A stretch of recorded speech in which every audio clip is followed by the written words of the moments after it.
नमस्कार, आप सबका स्वागत है मेरे यूट्यूब चैनल हिंदी की बिंदी पर। मैं हूं डॉक्टर प्रदीप प्रसन्न और आप भी प्रसन्न होंगे, ऐसी आशा ही नहीं, मुझे पूर्ण विश्वास है। आइए हिंदी भाषा, हिंदी व्याकरण, हिंदी साहित्य में आज नए टॉपिक पर चर्चा करते हैं।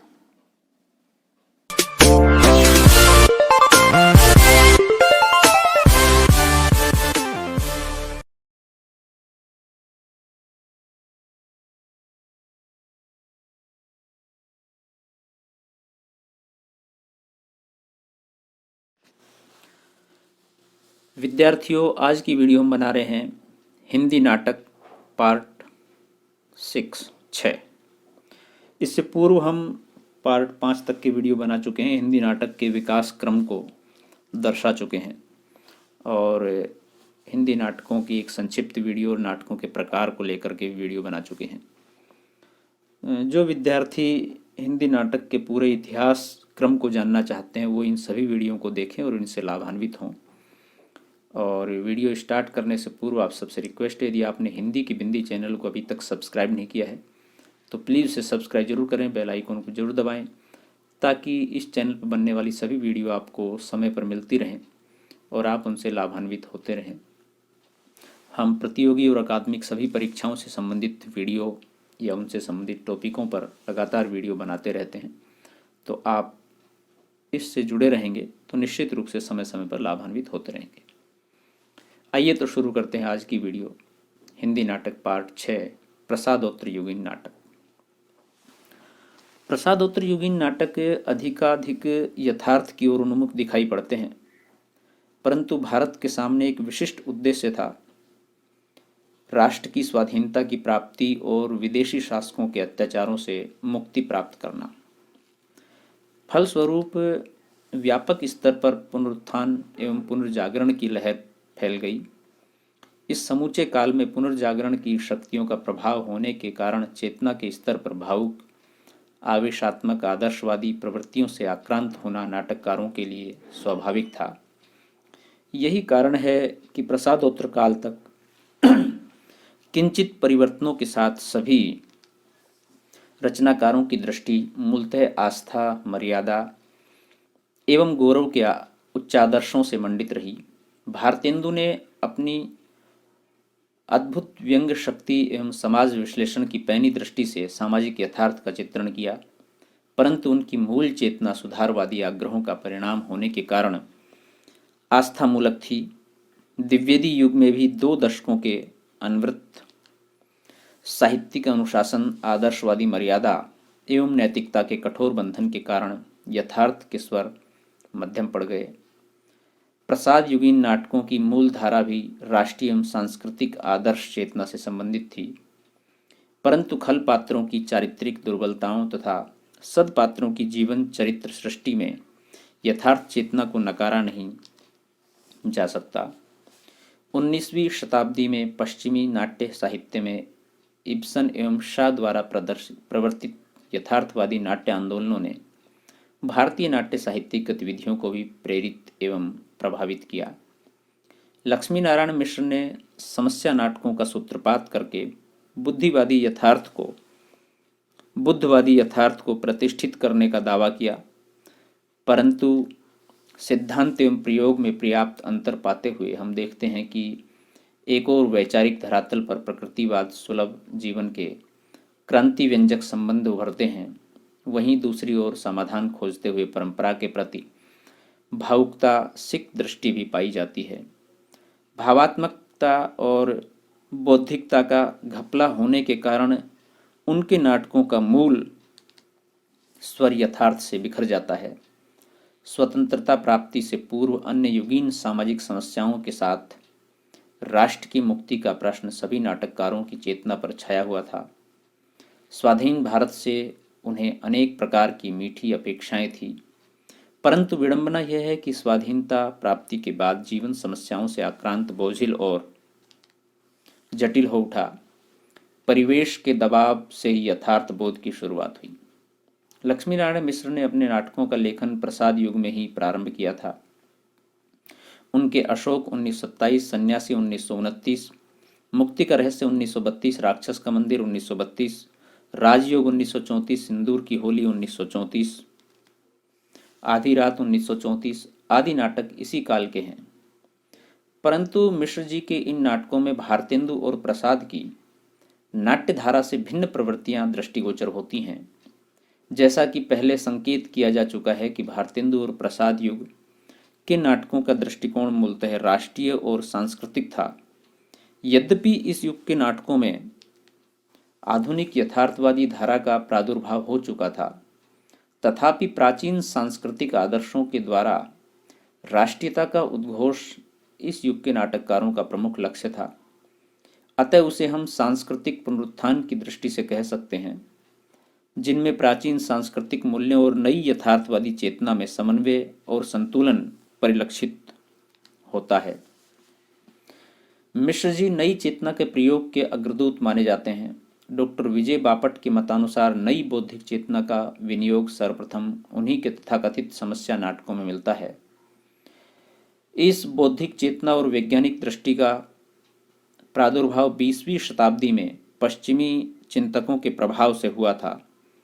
डार्विन द्वारा प्रतिपादित विकासवादी सिद्धांत, फ्रायड के मनोविश्लेषण सिद्धांत और मार्क्स के द्वंद्वात्मक भौतिकतावादी सिद्धांत ने यूरोप को ही नहीं भारतीय जीवन पद्धति को भी प्रभावित किया, जिसके फलस्वरूप जीवन में आस्था और श्रद्धा की बजाय तर्क को प्रोत्साहन मिला।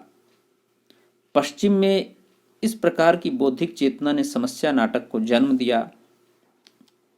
उन्हीं की प्रेरणा से मिश्र जी ने भी हिंदी नाटकों में भावुकता, रसात्मकता और आनंद के स्थान पर तर्क और बौद्धिकता का समावेश किया।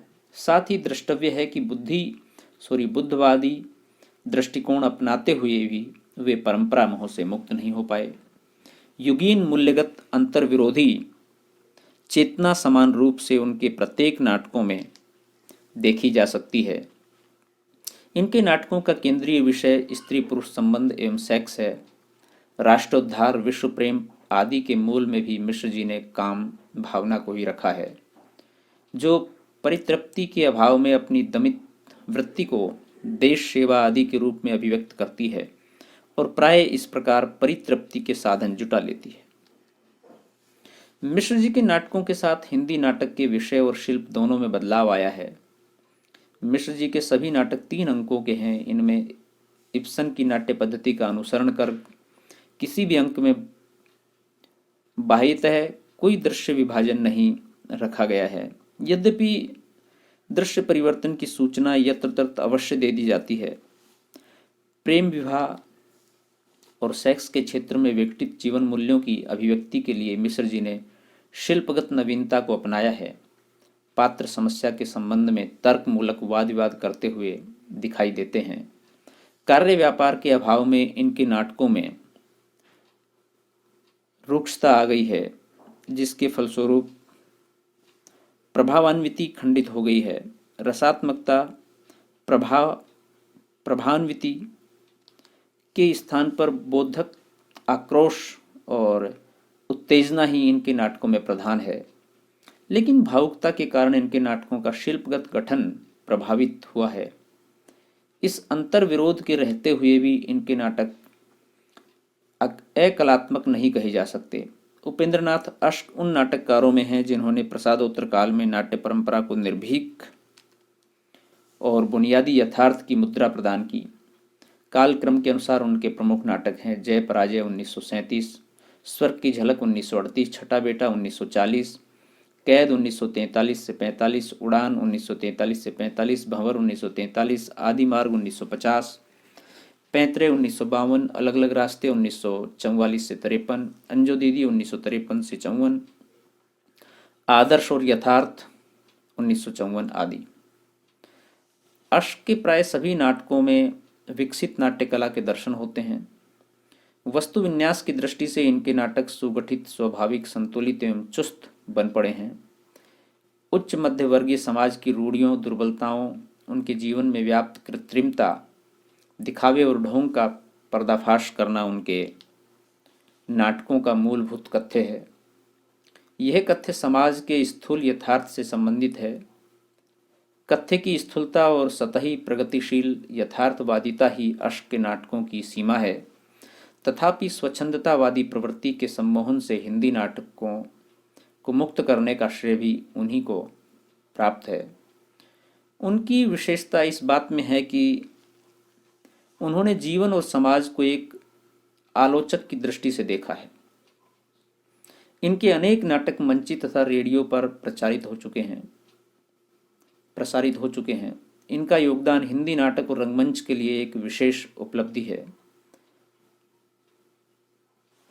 आलोच्य युग में कुछ पुराने खेमे के नाटककार यथा सेठ गोविंददास, लक्ष्मी नारायण मिश्र, हरिकृष्ण प्रेमी, गोविंद वल्लभ पंत, उदय शंकर भट्ट, जगन्नाथ प्रसाद मिलिंद आदि भी नाट्य साहित्य को समृद्ध करते रहे। सेठ गोविंददास के कर्ण 1942, शशिगुप्त 1942 आदि पौराणिक नाटकों और हिंसा और अहिंसा 1940, संतोष कहाँ 1941 आदि सामाजिक नाटकों की रचना की। हरिकृष्ण प्रेमी के छाया 1941 और बंधक 1940 सामाजिक नाटक हैं। दोनों नाटकों में आर्थिक शोषण एवं विषमता का यथार्थ मुखरित है। ऐतिहासिक नाटकों में आहुति 1940, स्वप्न भंग 1940, विषपान 1945, सांपों की सृष्टि, उद्धार आदि उल्लेखनीय हैं। अमृतपुत्री 1978 नवीनतम ऐतिहासिक नाटक है। गोविंद वल्लभ पंत ने आलोच्य युग में अंतःपुर का छिद्र 1940, सिंदूर बिंदी 1946 और ययाति 1951 नाटकों की रचना की। पंत जी ने कला के लिए कला की भावना से प्रेरित होकर नाटकों की रचना अवश्य की है, किंतु उनके नाटक उद्देश्य से रहित नहीं हैं। उन्होंने जीवन की गहरी उलझनों एवं समस्याओं को बड़ी सूक्ष्मता से चित्रित किया है। पंत ने यद्यपि प्रसाद युग की परंपरा का निर्वाह किया है, किंतु उनके प्रवृत्ति नाटकों में सामाजिक चेतना अधिकाधिक मुखर होती गई है। लक्ष्मी नारायण मिश्र ने गरुड़ ध्वज 1945, नारद की वीणा, वत्सराज 1950, दशाश्वमेघ 1950, वितस्ता की लहरें 1953, जगतगुरु चक्रव्यूह 1953, कवि भारतेंदु 1955, मृत्युंजय 1958, चित्रकूट, अपराजित, धरती का हृदय आदि नाटकों की रचना की। सभी नाटकों में वर्तमान युग के शिक्षित व्यक्तियों की समस्याओं, उनकी संशयात्मक मनः स्थिति, उनकी कुंठाओं और मानसिक विकृतियों का स्वाभाविक तथा मनोविश्लेषणात्मक चित्रण किया गया है। उदय शंकर भट्ट के नाटकों में राधा 1961, अंतहीन अंत 1942, मुक्तिपथ 1944, शक विजय 1949, कालिदास 1950, मेघदूत 1950, विक्रमोर्वशी 1950, क्रांतिकारी 1953, नया समाज 1955, पार्वती 1962, मत्स्यगंधा 1976 आदि हैं। भट्ट जी के ऐतिहासिक और पौराणिक नाटकों की मूल प्रेरणा राष्ट्रीयता है। इसमें इतिहास और मिथक के बीच में यथार्थ और समस्या का एहसास भी दिखाई देता है। सामाजिक नाटकों के माध्यम से भट्ट जी ने वर्तमान जीवन के व्यक्तिगत एवं समाजगत संघर्षों एवं समस्याओं का यथार्थ चित्रण किया है। जगन्नाथ प्रसाद मिलिंद का समर्पण 1950 और गौतम नंद 1952 ख्याति प्राप्त रचनाएं हैं। इनके अतिरिक्त कई अन्य साहित्यकारों ने भी नाटक के क्षेत्र में अवतरण किया, किंतु उन्हें विशेष सफलता नहीं मिली। इनमें बैकुंठनाथ दुग्गल, वृंदावन लाल वर्मा, सीताराम चतुर्वेदी, चतुरसेन शास्त्री, जगन्नाथ प्रसाद मिलिंद आदि उल्लेखनीय है। इसी काल में स्वतंत्रता के बाद हिंदी नाटक में परिवर्तन की एक नई स्थिति दिखाई देती है। प्रसादोत्तर नाटक के पहले चरण में यथार्थवादी प्रवृत्ति से अनुप्राणित हुआ और उसके साथ ही समस्या मूलक नाटक का आविर्भाव हुआ, किंतु स्वतंत्रता के बाद सामाजिक यथार्थ और समस्या के प्रति जागरूकता के साथ साथ नाटक के क्षेत्र में कथ्य और शिल्प के कई नए आयाम उभरे। इसके अतिरिक्त स्थूल यथार्थ के प्रति नाटककार के दृष्टिकोण में भी अंतर आया। युगीन परिवेश के ऐतिहासिक संदर्भों में पांचवें दशक तक जीवन के समस्या संकुल होने पर भी आम जनता की स्थिति में सुधार और परिवर्तन आने की अभी धुंधली सी आशा दिखाई दे रही थी, किंतु छठे दशक के बाद से मीठे मोहक सपने वालू की भीत की भांति ढह गए। परिवेश का दबाव बढ़ा, मोहशक्ति भंग हुई और आज परिवेशगत यथार्थ अधिक नंगा होकर सामने आ रहा है। यथार्थ बोध का सही अभिप्राय मोहभंग की इस प्रक्रिया से भी जोड़ा जा सकता है।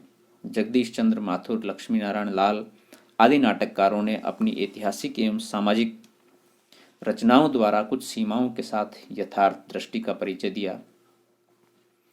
जगदीश चंद्र माथुर के 4 नाटक प्रकाशित हुए हैं। कोणार्क 1954, पहला राजा 1969, शारदीय तथा दशरथ नंदन।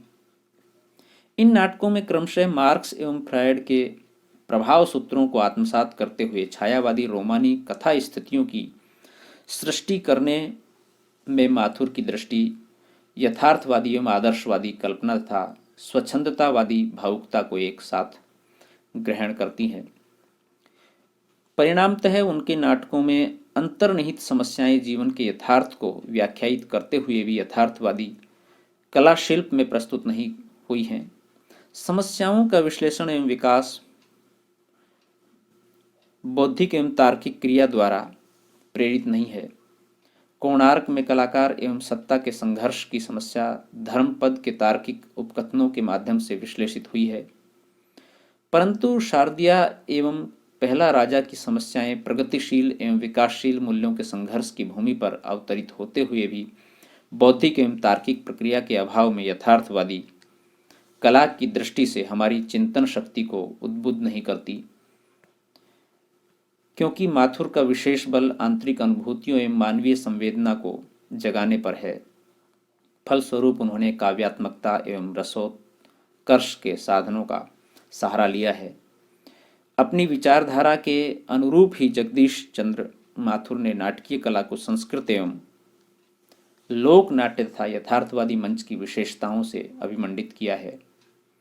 काव्य तत्व, अलंकरण एवं रस परिपाक से संबंधित तत्व उन्होंने संस्कृत नाटकों से ग्रहण किए हैं। संघर्ष, अंतर्द्वंद का तत्व पाश्चात्य यथार्थवादी नाटक शिल्प का प्रभाव है। संक्षेप में एक ऐसे मंच की परिकल्पना पर उनका ध्यान केंद्रित रहा है जो बहुमुखी हो, एक ही शैली में सीमित नहीं हो, भिन्न भिन्न सामाजिक आवश्यकताओं और चेतनाओं का परिचायक हो।